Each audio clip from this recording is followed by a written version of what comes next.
Storyworthy Part 5. The real art of telling a story that makes your voice memorable.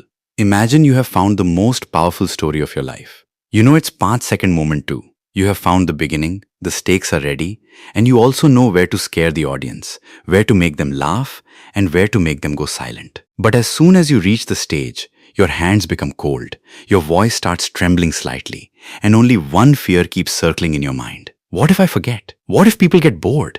What if my story does not feel the way it felt to me? The fear begins here, because finding a good story is not enough. Telling it in the right way is just as important, and the curiosity is born here. How can an ordinary person deliver his real-life story in such a way that people do not just clap after hearing it, but also remember it? In the fourth part, we understood that the middle part of a story stays alive because of stakes. If nothing is at stake, the audience's attention also does not stay. Matthew Dix shared 5 tools to make stakes strong: elephant, backpack, breadcrumbs, hourglass, and crystal ball. Elephant places the big problem of the story in front at the beginning. Backpack fills the audience's mind with hope and fear. Breadcrumbs give hints of what is coming ahead. Hourglass slows down an important moment, and crystal ball forces the audience to guess the future. In the story Charity Thief, we saw how Matthew began with a simple problem: flat tire, no money, and no gas. The audience felt that the story was about reaching home, but in the end, it became a story about understanding loneliness. This is the magic of storytelling. In the beginning, you give the audience a visible problem, then slowly take them to the emotional truth. Now in this final part, the question is, when the story is ready, how should it be delivered? Because many times people write a good story, but weaken it while telling it. Someone becomes too dramatic. Someone becomes so nervous that the voice gets suppressed. Someone memorizes every word and the natural flow ends. And someone gets so lost in emotion that the audience starts watching the storyteller's condition instead of the story. Matthew Dix's first advice is very simple. Being nervous is not wrong. If your voice trembles a little, your heart beats fast, or there is a slight fear in your hands before going on stage, it does not mean that you are a bad storyteller. It means you are real. You are taking that moment seriously. And the audience often likes a nervous storyteller because there is less artificiality and more humanity in him. An overconfident storyteller sometimes starts feeling distant from the audience. It feels as if he is not telling a story, but proving himself. But a slightly nervous storyteller feels relatable. The audience thinks, yes, this person is also human like us. He is also scared, yet he is speaking. And this courage turns the audience in your favor. Fear is normal in public speaking. Speaking in front of many people is not easy. But do not let your fear stop the story. Take a deep breath. Remind yourself that you have crossed moments in life that were more difficult than this. You have taken difficult decisions, seen loss, faced failure, carried responsibilities. If you can do all that, you can tell your story too. The second big advice is, do not memorize the story word for word. In films and theater, actors memorize scripts because they are playing someone else's character. But in personal storytelling, you are not playing someone else's role. You are telling the truth of your own life. If you speak by memorizing every sentence, the delivery will start sounding mechanical. The audience will feel that you are not making them feel something, but reciting a memorized lesson. This does not mean you should not prepare. You must prepare, but remember the soul of the story, not every word. Matthew says that you should keep 3 things very strong: the beginning of the story, the end of the story, and the important scenes in the middle. The beginning is important because that is where the audience decides whether they will keep listening or not. The ending is important because that is the emotion the audience takes home. And the scenes are important because they give shape to the story. A scene has a place, action, dialogue, and sometimes the monologue going on inside you. Like in Charity Thief, there is the highway scene, the gas station scene, the McDonald's uniform scene, the blue door scene, the old man's story scene, and the realization scene while driving. These scenes make the story memorable. Matthew advises that instead of spreading the story too much, it is better to keep it limited to around 7 scenes. This is not a rigid rule, but a useful guideline. Too many scenes make the story heavy. The audience starts getting confused about what is important. But when the scenes are limited, the storyteller also remains comfortable, and the listener is also able to follow the journey. The next part of good delivery is eye contact. When you are telling a story in front of people, speaking while looking at the wall, floor, or ceiling breaks the connection. It feels as if you are not talking to the audience, but simply throwing words into the air. But looking at every person is also not possible. So Matthew suggests a practical method. Find people sitting on the left side, right side, and center of the room who are watching you carefully. They may smile, nod their heads, or laugh softly at your jokes. Say these three people like guideposts, sometimes left, sometimes right, sometimes center. This will make the whole room feel that you are connected with them, and you will also keep getting supportive faces. Eye contact reduces fear. When you see a positive face, you gain confidence that the story is working. You are not alone. Someone is listening. Someone is understanding. This small thing can make a big difference in delivery. Now comes emotion.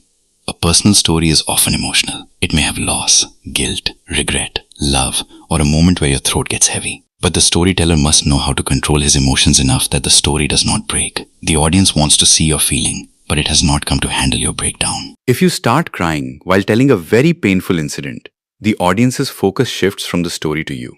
Instead of feeling the emotion, they may become uncomfortable.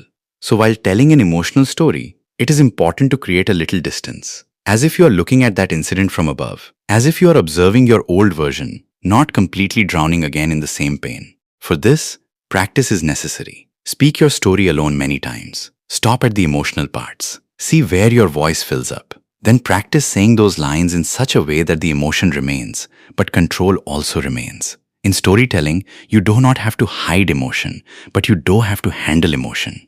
You have to make the audience feel, not drown. A very practical but important part of delivery is the microphone. Many people think their voice is enough, but every room is not the same. There may be people in the audience who cannot hear properly. If the person sitting at the back is missing your words, the impact of the story will end. So if a microphone is available, use it. Adjusting the microphone properly is also important. Whether it is a stand mic, handheld mic, or lapel mic, keep it at the right distance. If the voice is too soft, the words will get lost. If the mic is set badly, it will create distraction. Taking time to check the mic before starting the story is not weakness. It is professionalism. Your story will have impact only when people are able to hear it clearly. But the biggest thing in delivery is still the same. Stay natural. Do not turn the story into a speech. Do not turn it into a performance. Tell it as if you're talking to a friend. This is the spirit of the dinner test, which we understood in the first part. If your story feels awkward at the dinner table, it will feel artificial on stage too. If it feels real at the dinner table, it will have impact on stage too. Now connect the whole journey. First, we learned that a story is not just an event. A story is change. If the main character does not change from the beginning to the end, then it may be an experience, but not a powerful story. A personal story is strong because it has your vulnerability. You do not present your perfect version, but your real version. Then we understood that every great story has a 5-second life-changing moment. That moment where the character realizes something, changes, makes a decision, forgives someone, accepts a truth, or comes out of his old version. All the other details exist to strengthen that 5-second moment. We also learned that the beginning of the story should be the opposite of its ending. If in the end you understand someone's value, then in the beginning that value should be missing. If in the end you understand the meaning of loneliness, then in the beginning you should feel yourself to be the loneliest. Through this contrast, the audience feels the change. Charity Thief is the perfect example of this. In the beginning, Matthew is a boy stuck on a highway who feels he is alone. He has no money, no gas, no way out. But in the end, he realizes that the real loneliness is not his, but that of the old man who has lost his wife and whose children have left him. This 5-second moment makes the story memorable. Then we learned about stakes. To keep a story interesting, something must be at stake. Elephant makes the problem clear. Backpack makes the audience carry the plan and expectation. Breadcrumbs create curiosity. Hourglass slows tension down and makes it deeper. Crystal ball creates suspense through future possibility. All these together keep the middle of the story alive. And now we have learned delivery. It is okay to be nervous. Do not memorize the story word for word. Remember the start, the end, and the important scenes. Make eye contact. Control your emotions. Use the microphone properly. And most importantly, allow yourself to stay real. The real strength of storytelling is that it works everywhere. In a job interview, people remember you more for your journey than your resume. In a business meeting, you connect more through the real problem of the customer and the story of the solution than through product features. In a relationship, you open hearts more through an honest story than through arguments. In public speaking, facts are necessary, but story makes facts memorable. This does not mean facts are not needed. Facts give trust, but story gives meaning. Data reaches the mind, story reaches the heart.